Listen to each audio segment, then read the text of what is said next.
Credit cards offered by Chase are arguably some of the best credit cards on the market, since not only do they offer great benefits, but they can give you hundreds to thousands of dollars of value back from your everyday spending. And while they have so much to offer, there are some unwritten rules and hidden benefits that many people aren't familiar with that can cause them to make some mistakes that should be easy to prevent. For this reason, I'll be going through the 7 Chase credit card mistakes that people make and how you can avoid them. So let's get right into it. The first mistake, and probably one of the most important to be aware of, especially if you plan on adding new credit cards to your wallet in the future, is not considering the 524 rule. So if you don't know what this is, it's basically an unofficial rule that Chase will not approve your credit card application for any of their credit cards if you've opened 5 or more credit card accounts within the last 24 months. And if you plan on getting multiple rewards cards and working towards building up those points and miles over the long run, then it'd likely be a good idea to try and prioritize getting Chase cards first. This works well since starting out, you're gonna be well under that 524 rule, but that doesn't mean you should try and fill up those 5 slots as fast as you can. A good approach to help maintain this 524 status is by applying for just 1 credit card every 6 months or so, which gives you some extra flexibility by having that extra slot open in case the opportunity comes up for a card that you may want in the future. So to give you a bit better understanding of what exactly counts towards the 524 rule, there are a few things to know. Things that may count towards it include any personal credit cards that you open in the last 24 months, regardless of which bank it is, specific retail store credit cards, some business cards, but not all, as most business credit cards do not count towards that 524 rule. Then if someone adds you as an authorized user to their credit card account, the automated system may count it, but in these cases,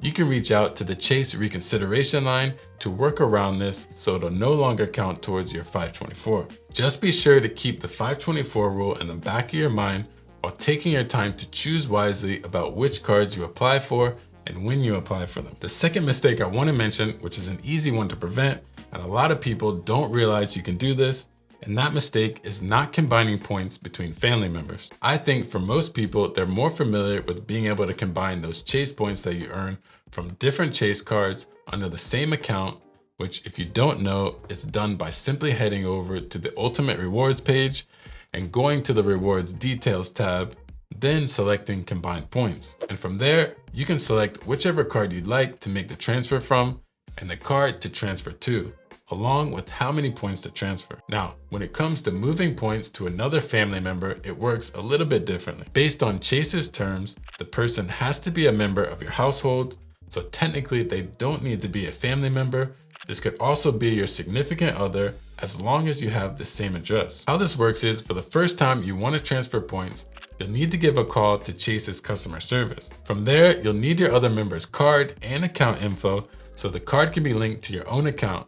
And once this is complete, the card will now appear as a selection to transfer points to, which the process to do this is the same as I had mentioned for combining points. I think this is a really big plus for those who are doing a 2-player credit card strategy where one person may have higher travel portal redemption amounts or benefits to capitalize on. For example, if you have the Freedom Flex card and your spouse has the Sapphire Reserve card, by moving those points over to the Reserve card, you're not only getting access to transfer partners, but also a variety of additional benefits to get even more value from. This next mistake, coming at number 3, is not taking advantage of multiple sign-up bonuses on some cards. So depending on what Chase credit card it is, you could be eligible to earn another sign-up bonus after 24 or 48 months. This falls under 2 other rules that I want to mention for Chase, and that's the 24-month rule and the 48-month rule. For example, if we jump over to the Chase Freedom Unlimited page, if you look under the sign-up bonus description, it says that this product is available to you if you do not have this card and have not received a new card member bonus for this card in the past 24 months. And you can find quite a few different other cards with this 24-month rule statement. And for the Chase Sapphire cards, which hold a lot more value than the Freedom cards, it's a similar concept, but instead for 48 months. And to be more specific, to be eligible, you cannot have any other Sapphire card at the time that you're applying, as well as you must not have received a new card member bonus in the past 48 months. Now, keep in mind, it's important to remember that these 48 months are not from the time that you received your card, but from the time that you earned that sign-up bonus. So if you had gotten your bonus in December 2021, then you'd be able to apply again by January 2024. Also, since you can't have the card at the same time that you're applying for it, that really only leaves you with the option of getting rid of the card. But rather than canceling it, you can downgrade it to a card that has no annual fee under the same card family. All you need to do is reach out to customer service and let them know you'd like to downgrade your card. All right, this is a really easy one for people to miss, and that's forgetting to tap that like button and subscribe if you haven't already, right down here. But getting back to the good stuff, this fourth mistake is something that's more common with those who may be newer to the credit card space, or maybe just not that familiar with some key things to look out for, and that's the mistake of missing out on higher sign-up bonuses. Now, I will say with other card issuers like Amex, you can come across a lot more opportunities and places to find elevated sign-up bonuses depending on who you are and where you're checking. But when it comes to Chase, for the most part, most of those opportunities are pretty limited and just about the same for anyone except for the ways that I'm going to talk about. For example, if you wanted to see what the current bonuses are, you can jump over to Chase's website, and under credit cards, you'll have this page with a list of all their card offerings along with what their current offers are. And this is where many people assume the offer that they see on Chase's website is the best one and go with that one. But with some patience, you can score yourself a much better bonus. By that I mean, if you aren't in a hurry to get a specific card, then see if you could wait a month or so to see if you're fortunate enough to get an elevated offer, since Chase tends to have higher offers at different times of the year for specific cards. To give you a better idea, the Chase Sapphire cards have a welcome offer of 60,000 points now. But in early 2023, you were able to get as much as 80,000 points. Or you have one like the Chase Freedom Unlimited card, which over the last couple of months, you had a double cashback offer during the first 12 months of having the card, giving you some huge cashback opportunities above the standard amounts. Another option is there's the possibility of getting a sign-up bonus in branch. So if you go to a physical Chase branch, they may be able to give you a better than standard sign-up bonus. And the last one is getting higher sign-up bonuses through targeted email or mail offers. I know I've been guilty in the past of throwing away certain mail automatically, but this is something to keep in mind even when it comes to non-Chase cards. Also, when it comes to the targeted offers online, be sure to opt in for the special offers from Chase in your Chase account by going to Profile, Settings, and then Marketing Preferences, then choosing Yes for special offers. The main takeaway here is that being patient goes a long way when getting a new Chase card, and doing research and checking out recent and current offers can allow you to get much more value by getting those points and miles, especially if you can wait a bit and don't need the card immediately. Alright, so this next big mistake that people are making is canceling their Chase credit card instead of downgrading. This is usually because it probably has an annual fee and maybe you're not getting the value out of it that you once were due to traveling less or whatever the case may be. For most cases, you don't want to just outright cancel your card, since as far as I know, Chase cards can be downgraded to a no annual fee card that's within the same product family. But it's important to keep in mind that if you do close a credit card, if it was in good standing, then that good payment history and account age can stay on your credit report for up to 10 years. You should also consider that if you have balances on other cards, then when an account is closed, your credit utilization could go up, especially if the closed card makes up a big amount of your total credit limit. And this increase would end up negatively affecting your credit score. So if you manage to have a card with the annual fee that you're unable to downgrade, then canceling your card wouldn't be the end of the world.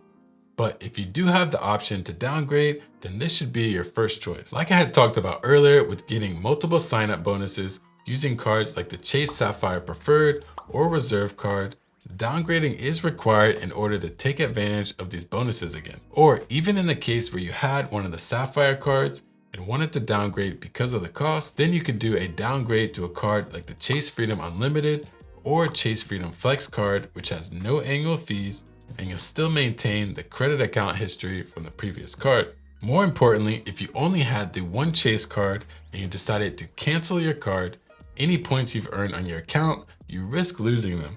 But if you chose to downgrade your card instead, you'd still be able to keep the points that you have saved up. The sixth mistake is one that I think so many people make, just because they don't realize that there is some type of measurable value linked to points, and that's redeeming your points for low value. So when it comes to redeeming your Chase points, you have a variety of ways to choose from, with some methods being much better than others, but we'll be going through the ways to redeem from the lowest to the highest value. So to kick it off, the first place you want to do is go to Chase Ultimate Rewards page, and where you have the Rewards Details tab, go to Ways to Use Your Points. Here you can see how many points you have available, as well as if you scroll down below, you can see the list of all the different ways and values you can redeem your points for. But starting with the lowest here, we have Pay with Points. And if we click into it, we can see that we can redeem our points for purchases on Amazon and PayPal. And while these are platforms that people purchase from on the regular, you may think it's a good idea to use your points this way. But in reality, you're getting the lowest value for your points here, and you could get more value from them through a different redemption choice. For example, if we come back to the list, we can see with this method, my 105,000 points in this case would be worth $840. Meaning that this redemption value is worth 0.8 cents per point. And 1 cent per point is pretty average and standard value, so getting below that is not going to be a good deal. Next, a pretty decent option is to redeem for cash back, which you can see here, 105,000 points is worth $1,050 in cash back, which comes out to 1 cent per point, which again is pretty standard, so it's not bad, but it's all right. Now, another option where you'll also get 1 cent per point is with gift cards. If we take a look at gift cards, you have a variety of stores to pick from, and in some cases, you can get a tiny bit more than 1 cent or so per point with the ones labeled on sale. But in most cases, you're going to be getting this flat value of 1 cent per point. Next is the Pay Yourself Back feature, which lets you redeem points to cover a recent purchase, which isn't as good as it used to be, but for the most part, you're going to be getting 1 cent per point for some categories that change over time, or 1.25 cents for charities. But depending on the Chase card, that changing category could be 1.25 cents instead of 1 cent. So getting into travel with this next choice, by redeeming points for travel in the Chase portal, you can use those points towards hotel stays, flights, and rental cars. The points value will depend on the card that you have. So for example, cashback cards would be getting you 1 cent per point here, but like in my case, having the Sapphire Preferred card or the Business Inc. card gets you 1.25 cents. Then a card like the Sapphire Reserve will get you 1.5 cents per point, which is one of the highest when it comes for travel redemptions, which is pretty good. You can see here my 105,000 points would be worth about $1,300 in the portal, so 1.25 cents per point, which is a bit better than that 1 cent. And for the best way to redeem your points, that's going to be by transferring them out to Chase's variety of travel partners. And by doing this, you can get 2, 3, or even 4 more cents per point of value. This could turn $1,000 worth of value that you'd get in the Chase portal to $2,000 or $3,000 worth of value by using these transfer partners. Now, it will require some effort from your side, and there is a small learning curve, but by doing this, you can really pull the most value from your points. But if that's too much work for you, then there's absolutely nothing wrong with redeeming points to the travel portal, since that would be money that you'd otherwise have to spend to travel.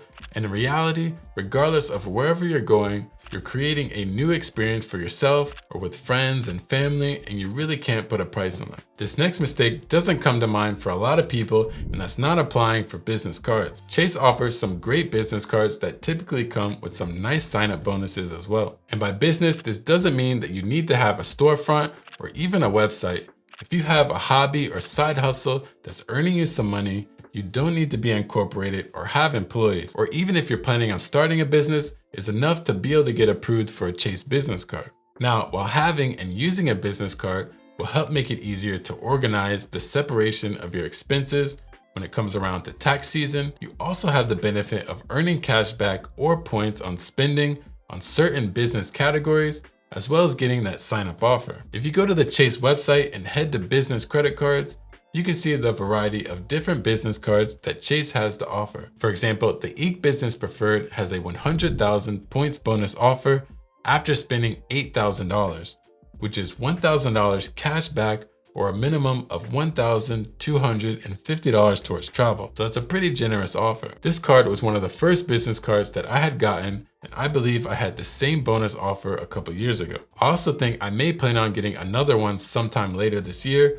which is another nice benefit with Chase business cards, is that it's possible to have multiple of the same cards, which can give you a chance to earn another sign-up bonus. Now, I hope this helps to prevent you from making some of these overlooked Chase mistakes so you can get the most out of Chase cards and their benefits. If you enjoyed the video, please be sure to like and subscribe. Thanks as always for watching. I really appreciate it, and I'll be seeing you.